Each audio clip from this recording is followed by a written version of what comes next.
Assalamualaikum warahmatullahi wabarakatuh. Kembali lagi bersama kami di channel Din Partner Official. Tema yang akan kita bahas kali ini yaitu suatu perbuatan dapat dikatakan sebagai tindak pidana dan upaya apa yang harus kita lakukan jika kita menjadi korban dari suatu tindak pidana tersebut. Nah, untuk menjawab pertanyaan tersebut, hari ini kita telah bersama dengan narasumber yang tentunya sudah berpengalaman di bidangnya, yaitu Bapak Ali Imron. Kepada Bapak Ali Imron, kami persilakan. Perkenalkan, nama saya Ali Imron dan latar belakang pendidikan saya adalah sarjana hukum. Dan alhamdulillah selama ini saya membidangi profesi atau menggeluti profesi sebagai konsultan hukum tepatnya. Dan alhamdulillah sudah berjalan cukup lama, sekitar hampir 10 tahunan. Dari mulai sebagai asisten dan sampai kemudian bisa berjalan sendiri, artinya bisa memiliki lisensi untuk bisa kemudian memberikan satu pandangan-pandangan hukum, baik itu secara non-litigasi ataupun secara litigasi. Artinya proses hukum baik di luar pengadilan ataupun di dalam pengadilan. Ketika kemudian kita selama ini memahami bahwa tidak sedikit masyarakat yang mengalami keluh kesah terkait bagaimana mencari sebuah keadilan.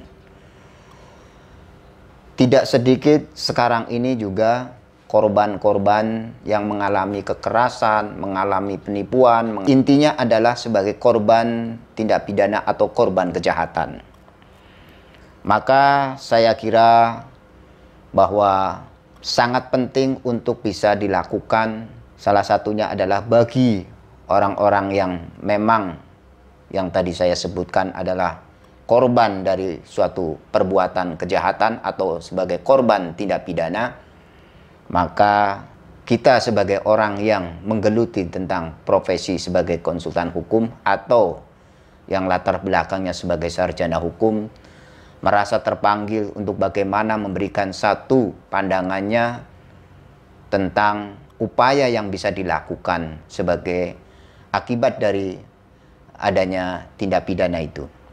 Berbicara mengenai soal kapan suatu perbuatan itu dikatakan sebagai tindak pidana, maka sepengetahuan saya tentunya ketika kemudian saya membaca beberapa literatur atau mendengarkan tentang pendapat-pendapat dari ahli pidana, bahwa ketika suatu perbuatan itu bisa dikatakan sebagai tindak pidana atau kapan suatu perbuatan dikatakan sebagai tindak pidana, maka sejak perbuatan itu timbul, sejak perbuatan itu ada atau sejak perbuatan itu terjadi dan pelakunya ada, korbannya ada, dan kerugian yang dialami oleh si korban itu ada.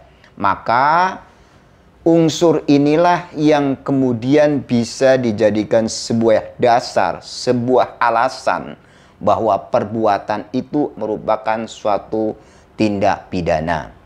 Maka bicara mengenai soal tindak pidana, maka perbuatan itu harus ada, pelakunya harus ada, korbannya harus ada, dan kerugian yang dialami oleh si korban itu harus ada. Maka inilah unsurnya sudah terpenuhi, maka itu sudah masuk dikatakan sebagai tindak pidana.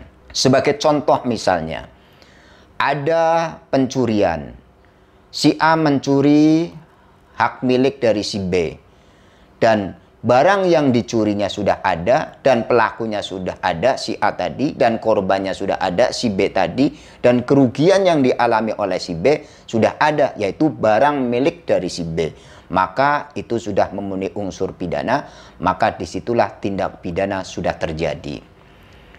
Lalu selanjutnya, apa yang bisa dilakukan oleh si korban dari tindak pidana itu? Yang bisa ditempuh adalah cukup banyak. ya bisa dilakukan upaya. Salah satunya adalah melakukan pelaporan, yaitu membuat LP, ya, laporan ke pihak yang berwenang. Dalam hal ini adalah kepolisian, karena pihak kepolisian adalah suatu alat negara yang diberi wewenang oleh undang-undang untuk memberikan perlindungan dan melakukan pemberantasan terkait dengan adanya suatu kejahatan. Selain itu, ketika laporan itu sudah ada, maka akan ditindaklanjuti oleh pihak yang berwenang, yaitu melakukan penyelidikan dan penyidikan. Nah, tujuan dari melakukan penyelidikan itu adalah untuk menemukan barang bukti dan alat bukti. Karena penting, barang bukti dan alat bukti ini merupakan bagian yang terpenting untuk bisa menjadikan pelaku dari tindak pidana ini bisa kemudian beralih statusnya menjadi tersangka. Karena didukung dengan adanya alat bukti dan barang bukti. Dan yang terpenting lagi, selain alat bukti dan barang bukti itu, tindak pidananya itu sudah terjadi yang kemudian dikuatkan dengan alat bukti dan barang bukti. Nah, alat bukti atau barang bukti ini tentunya adalah yang ada hubungannya dengan suatu tindak pidana. Baik itu secara langsung ataupun tidak secara langsung. Ini kaitannya dengan barang bukti dan alat bukti.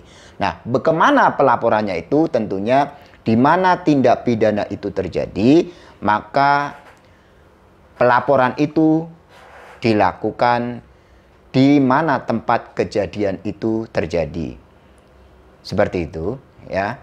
Ini yang penting untuk bisa dipahami bagi si pencari keadilan atau si korban dari pelaku kejahatan atau korban dari tindak pidana, maka bisa melakukan upaya hukum, yaitu melakukan pelaporan ke pihak yang berwenang di mana tempat kejadian itu terjadi. Kira-kira itu kurang lebihnya. Terima kasih. Demikian pembahasan dari tema hari ini. Terima kasih kepada Bapak Ali Imron selaku narasumber, dan semoga apa yang kami sampaikan bermanfaat bagi rekan-rekan semua. Jangan lupa like, komen, dan subscribe ya. Terima kasih.